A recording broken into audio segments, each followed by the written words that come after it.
শাস্তি পাব লাগিবই ট্ৰান্সফাৰ লৈ পলালে নহ'ব ট্ৰান্সফাৰ লৈ পলালে নহ'ব মোহনলাল মীনাক গ্ৰেপ্তাৰ কৰিব লাগিবই কাকলি পাটগিৰিক গ্ৰেপ্তাৰ কৰিব লাগিবই দীপাংকৰক কিয় হত্যা কৰিলে উত্তৰ আমাক লাগিবই দীপাংকৰক কিয় হত্যা কৰিলে উত্তৰ আমাক লাগিবই কেৱল সন্দেহৰ ভিত্তিত হত্যা কৰা নচলিব সন্দেহৰ ভিত্তিত হত্যা কৰা নচলিব কি প্ৰমাণ পাইছিল দীপাংকৰ বিৰুদ্ধে আমাক ৰাজহুৱা কৰিব লাগিবই দীপাংকৰক কিয় হত্যা কৰিলে উত্তৰ আমাক লাগিবই অসম আৰক্ষী হয় যোৰহাট আৰক্ষী হয় CP সিং মুৰ্দাবাদ অসম চৰকাৰ হয় গৃহ বিভাগ হয় উত্তৰ আমাক লাগিবই উত্তৰ আমাক লাগিবই কাইলৈ এজন নিৰীহ যুৱকক হত্যা কৰিবলৈ দিয়া নহ'ব কাইলৈ এজন নিৰীহ যুৱকক হত্যা কৰিবলৈ দিয়া নহ'ব কাইলৈ এজন নিৰীহ যুৱকক হত্যা কৰিবলৈ দিয়া নহ'ব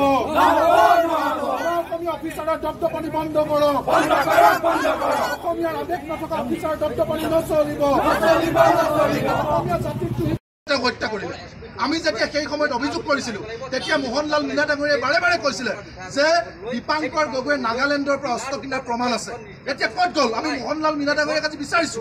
আপুনি আহক ক'ত কিনিছিল অস্ত্ৰ কিয় ন্যায় আপোনাক কথা মিছা বুলি ক'লে আপুনিতো ন্যায়কো কৈছিলে আপোনাৰ যে নাটকখন দীপাংকৰ মৰি যোৱাৰ পাছত নিজে বাচিবৰ কাৰণে যে এখন নাটক ৰচনা কৰিছিলে কিতাপৰ ৰাজপথত দীপাংকৰ বন্দুক লৈ ঘূৰা বুলি প্ৰেছমিটত কৈছিলে এতিয়া আপোনাৰ তথ্য ক'ত গ'ল কিয় হয় আমাৰ আজিৰ দিনটোত এটাই দাবী যেহেতু আমি ইমান দিনে কৈ অসমৰ তথা তিতাবৰ আটাইবিলাক দল সংগঠন স্থানীয় ৰাইজে আমি বাৰম্বাৰ কৈ আহিছিলোঁ যে দীপাংকৰ গগৈ কেৱল সন্দেহৰ ভিত্তিত হত্যা কৰা হ'ল গতিকে এই কথাটো যোৱাকালি NIA তদন্তই জল পটপটকৈ প্ৰমাণ কৰিলে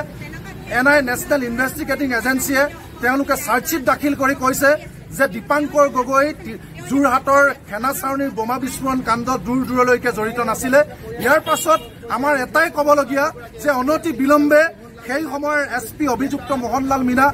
SDPO কাকলি পাটগিৰি আৰু OC লক্ষ্মণ কুমাৰ দাস এই তিনিওগৰাকী ব্যক্তিক গ্ৰেপ্তাৰ কৰিব লাগে আৰু পৰিয়ালটোক ন্যায় প্ৰদান কৰিব লাগে আৰু পৰিয়ালটোক চৰকাৰী সংস্থাপনৰ ব্যৱস্থা কৰিব লাগে আৰু আমাৰ দ্বিতীয় কথাটো হৈছে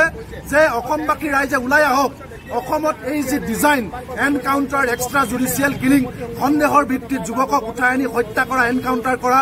এই ঘটনাৰ বিৰুদ্ধে আমি প্ৰমাণ পাইছোঁ কিছুমান ঘটনাত প্ৰমাণ নাথাকে এই ঘটনাত খুদ NIA ঘোষণা কৰিছে যে দীপাংকৰ জড়িত নহয় গতিকে এই ঘটনা কেন্দ্ৰ কৰি সমগ্ৰ অসমতে আমি ব্যাপক আন্দোলন গঢ়ি তোলা হওক যাতে অনাদি অনন্ত কালৰ কাৰণে কোনোবা বিষয়া হওক কোনোবা চৰকাৰ হওক কোনোবা পুলিচে হওক কেতিয়াও যাতে সন্দেহবশত মানুহক হত্যা কৰিবলৈ সাহস নকৰে তাৰ বিৰুদ্ধে অসমবাসী ৰাইজক দীপাংকৰ গগৈ